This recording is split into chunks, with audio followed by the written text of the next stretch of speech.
This is the 2024 ShotDeck Recreation Contest. I'm making a short video to show you what I did for the contest this year. If you're not familiar with ShotDeck, I suggest you go to shotdeck.com and check it out. It's a great source for people who make films. They take clips from various movies and they display them all on the website, but check it out. So this year, I decided to recreate an image from Breaking Bad, Season 4, Episode 7. And Walter is in the basement of the laundromat creating some ricin in my image. So I start out by getting a toaster oven because this whole scene is shot through a toaster oven. Turns out this one doesn't work that well.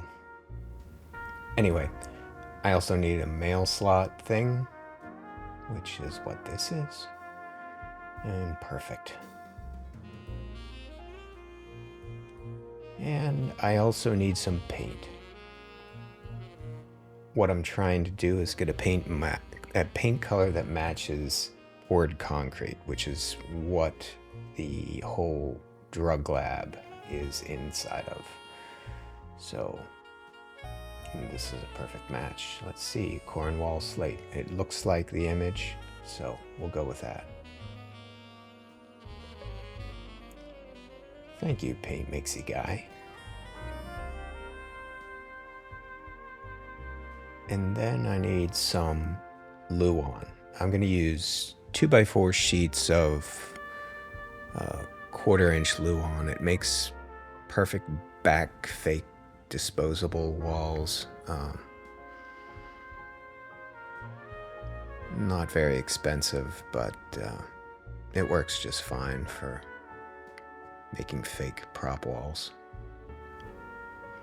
And in the scene you'll see I also needed a blind, and this is the smallest, cheapest one I could find. In the scene, there's also a 5-gallon water container, and I thought maybe I could get an empty one, but they don't sell empty ones, so that's fine. It's hurricane season in the south, so never know when you're going to need extra water. All right, let's take this thing apart. Initially, I thought maybe I would just cut a hole in the back, but then I figured it would be easier to just take the whole outer shell of this thing off. Yeah, they had screws all around it, and then there's 4 in the feet. They really didn't want that thing coming off.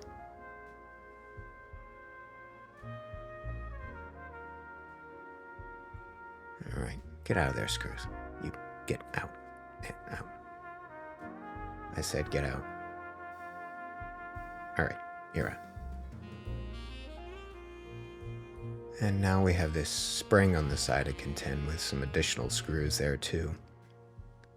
You'll see I try to take the back off and to no avail. Oh, that spring. And no, it's not a screwdriver. You're gonna need a pair of pliers. There it is.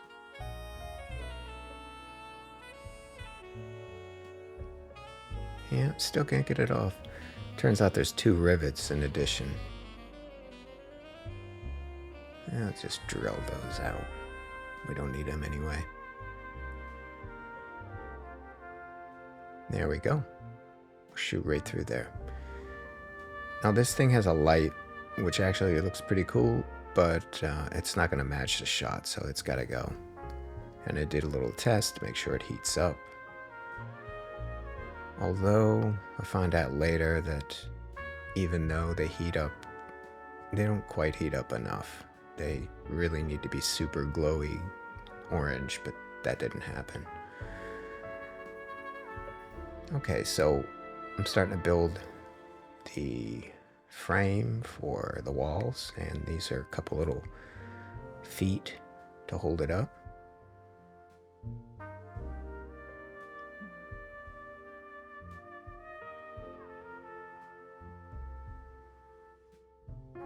There we go. Some vertical walls going on in a second here.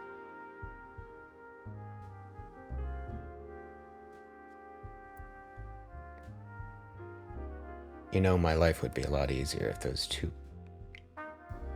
columns weren't in my basement, and I'm gonna remove them at some point. I just need to build a header to go across there so I don't collapse the whole damn house on us. Alright, now we have some vertical walls, and then we'll just put in some luan.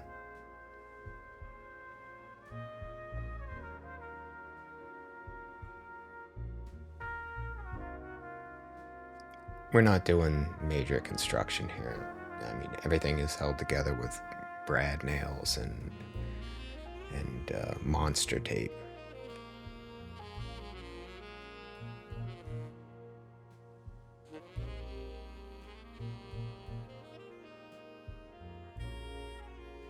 Alright, we're trying to figure out how wide that vertical column should be. There's like a breaking vertical column in the poured concrete, and just trying to get the perspective right.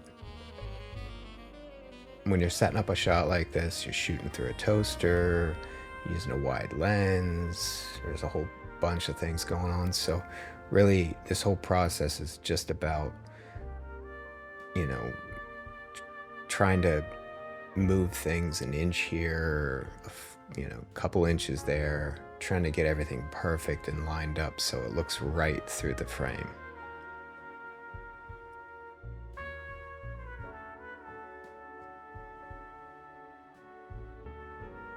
Believe it or not, this whole process is not a whole lot different than what happens in, you know, real movies. There is just a lot of set decoration, painting, lighting, and, you know, to shoot a full scene, it can take a while, especially if it's really complex. And there's a scene like the one that we're seeing here, shot through a toaster. There's a lot of stuff to contend with, so it's tricky. I drilled through my finger. I just waved my finger in front of the camera a second ago there. I drilled through my finger because I was drilling in a way I shouldn't have been doing it and wasn't paying attention, and then put the drill bit right through the tip of my finger. I don't think I've ever worked on anything without hurting myself. It's just a normal occurrence.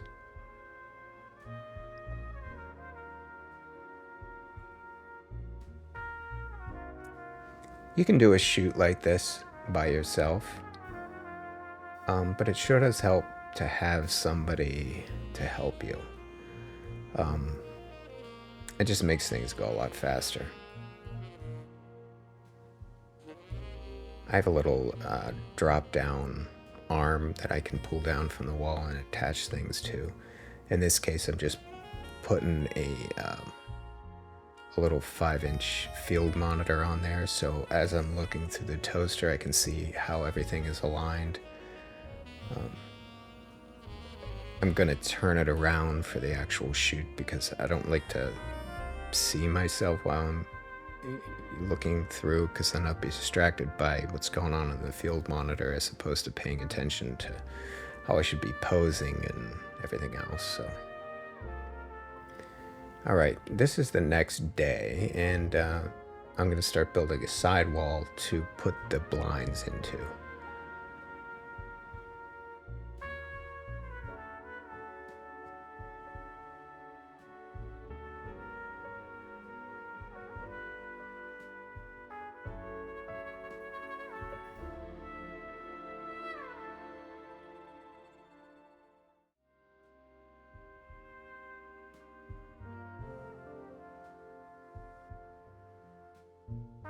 There's not a lot of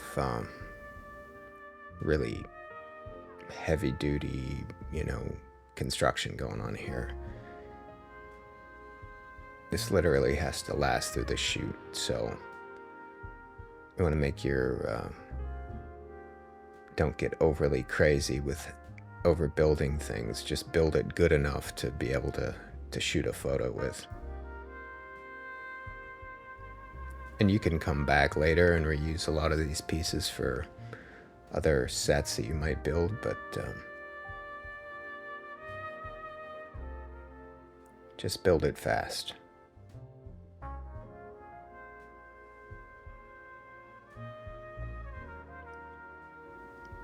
So at the end of that wall is actually supposed to be the door frame of when you come into the office, and it's like a metal door frame, so wall, blinds, metal door frame.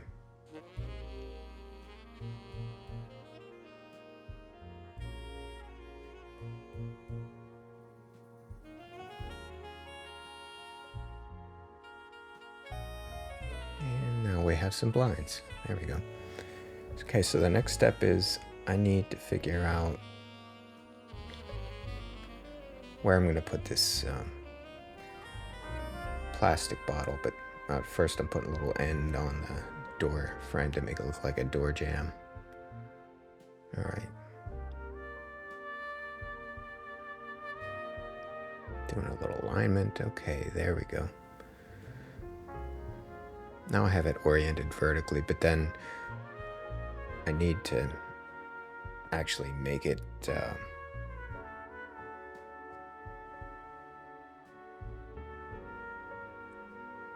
vertical. There we go. I even routed out a little roundiness in there. I'm going to square it off, and then I'm going to put some feet to hold it. And perfect. There we go. No, I had to figure it out. It wasn't perfect. So now I'm going to drill a hole in my stool. That's fine.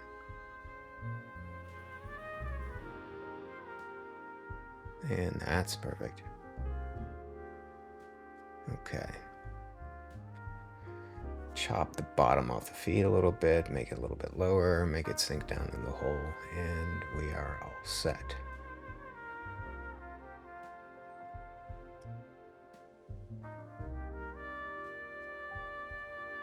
Okay, so this whole next part is really just about trying to get things aligned, but then we figured that we better start painting soon so we can get a better idea of how things are going to look. But also, it was getting late on day 2, and I needed to finish this by day 2, including the photo, so there we go. Make some adjustments, move things around a little bit, and I think we finally reached a point here where we were satisfied with the way things were looking, and then we're going to start painting. There are people that are very talented at painting props and sets and everything else. I have a little bit of experience with it, but really it's just about faking backgrounds. You'd be surprised the lengths that are gone to make fake sets, and you might be surprised also to find out that the majority of things you think, or if that's a real sewer, that's a real elevator, etc., that's a real boat, it's usually not. It's usually all done in a studio, in a closed set, and a lot of stuff is just faked. All right, so we're going to start painting here.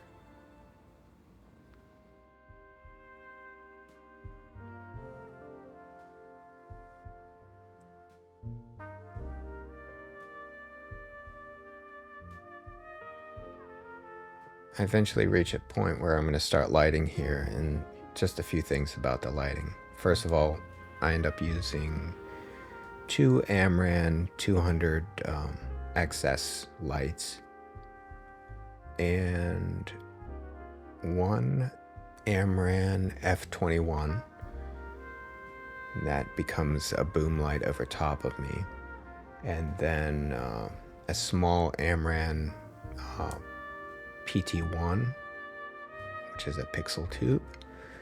Then I have 2 MC little Amaran small lights that are used for lighting around the bottle.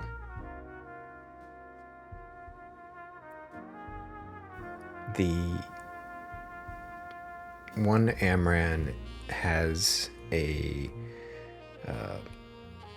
focusable lens on it with barn doors, and you could actually put gobos in there as well, but in this case I'm using that to just create a small sliver of light that shines through the blinds on the right hand side.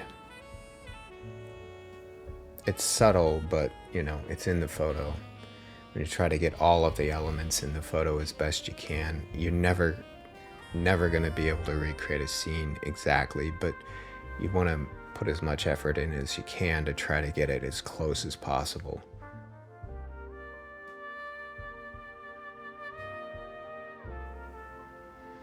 Right now we're putting on some horizontal lines that represent the pour lines in the concrete poured wall from the form,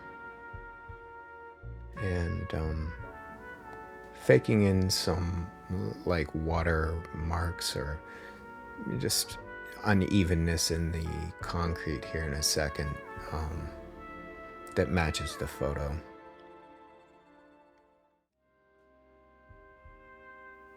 Concrete doesn't have a perfectly flat, you know, smooth appearance to it.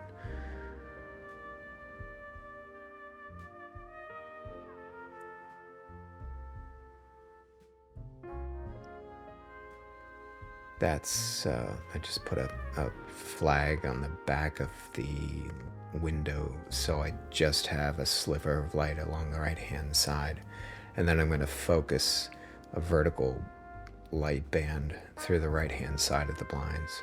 I end up painting part of the blinds. I don't show it here, but I end up painting part of the blinds, as you can see here now, because really I only needed that little shaft of light to be in the photo that you can see coming through the blinds on the left hand side there. Now we're just doing a little more touch up on the concrete, faking in some shadows and creating some flags to block light or mold the light or deaden the light in certain spots.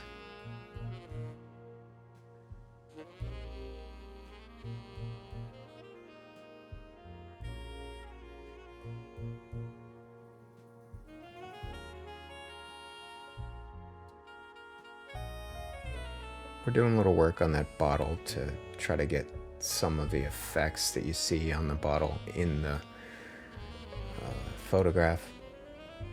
You know, trying to figure out exactly how they had that image lit to begin with is, you know, a futile task. The best you can do is just try to make it look as close as possible. All right, and we're getting close to, there I am in my Tyvek suit, and I gotta say, it's really warm. And I think this is one of the first photographs that my wife took for me.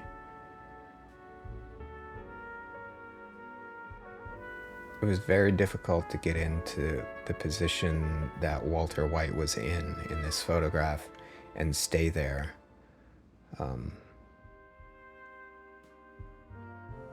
But I think we got it pretty close. You'll see at the end.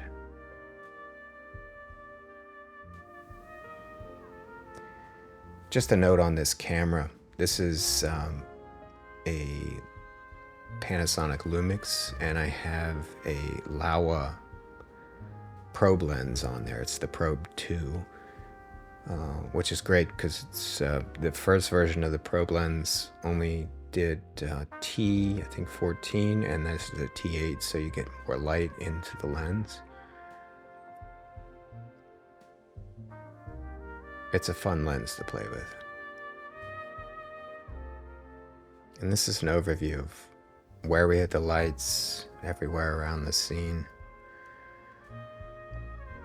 One overhead boom, one that was shining into the toaster oven, two there to light the water bottle. There's another one in behind the blinds to get that vertical shaft on the left-hand side. It is behind this wall. It's right there. Then I had a little pixel tube right there, putting some light on my face from the side. And there's our little petri dish of ricin. And then this is the original shot and my recreation of it. You might want to pause it and have a look. It's not exact, but I think we did a pretty good job. And it was fun.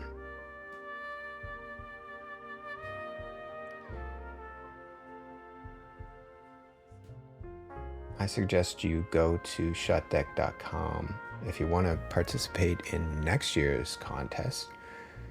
They give away some major stuff, and I really think that you'd enjoy it. Thank you so much.